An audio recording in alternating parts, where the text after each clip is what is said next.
Hey friends, it's Hope, and today I'm here to do a non-spoiler book review over One Tiny Lie by K.A. Tucker.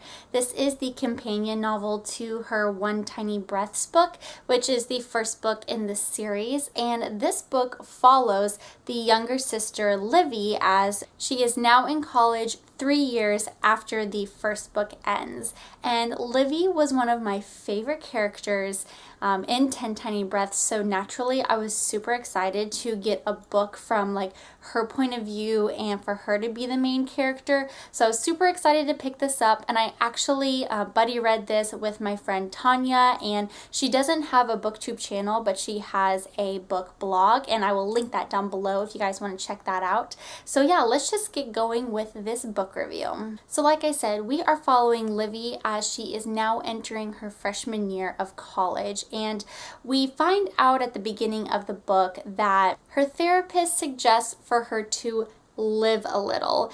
And the reason why is because in the first book we see Livy as this like caring and nurturing, responsible, mature individual, and he's kind of wanting her to like live it up while in college and just kind of break loose for once.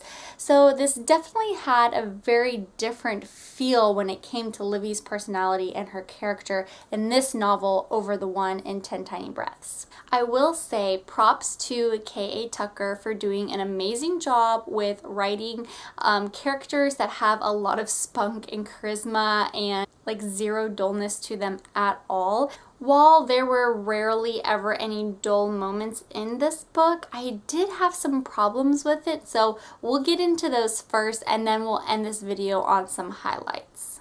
So my first issue with the novel was alcohol and reckless behavior was the two main things that really destroyed her life in the past and her family's life.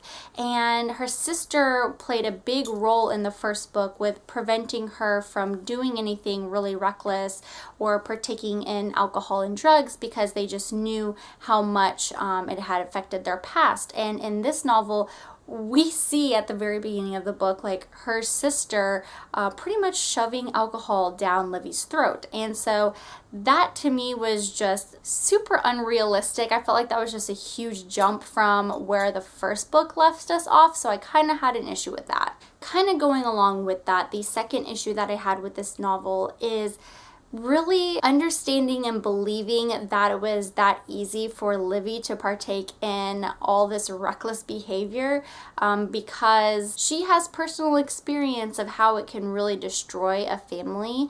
Alright, so let's move on to my next topic, which is our love triangle. Now, I love me a good love triangle. And in this one, we had two really great and polar opposite characters.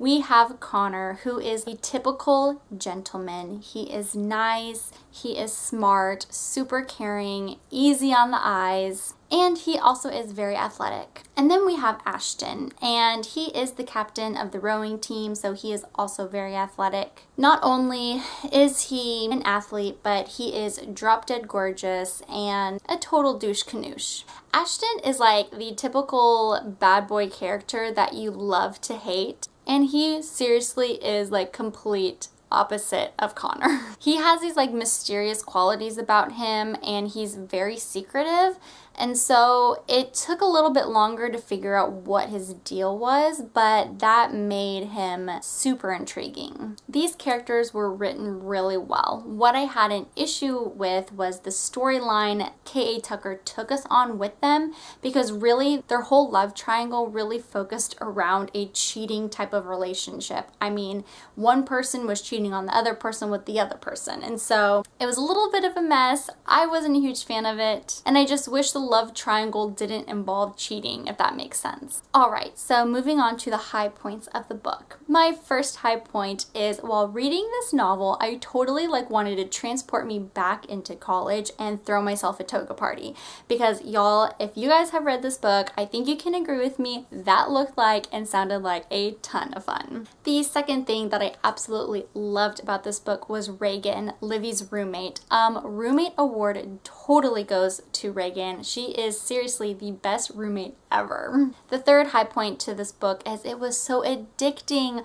I went to the pool 2 times this past weekend, and in those 2 times I read the whole novel. And the fourth and last high point is with these books, you always find a really happy conclusion. While it may feel unrealistic at some times, we still get a happy ending. So just for my general thoughts, 10 Tiny Breaths was by far a lot better than One Tiny Lie. But this book was still really captivating. It was a quick read, and like I said, it was just super intriguing, so I never wanted to put it down, and I read it in 2 days because I just wanted to know what happened to these characters. All in all, I think that if you guys like the new adult genre, I definitely suggest picking up these books. And I would love to know if you guys have read this series and what you guys think of it so far. That pretty much wraps it up for this non-spoiler book review over One Tiny Lie by K.A. Tucker. I hope you guys enjoyed it, and I hope you guys have a great day, and I'm sure I will see you soon. Bye!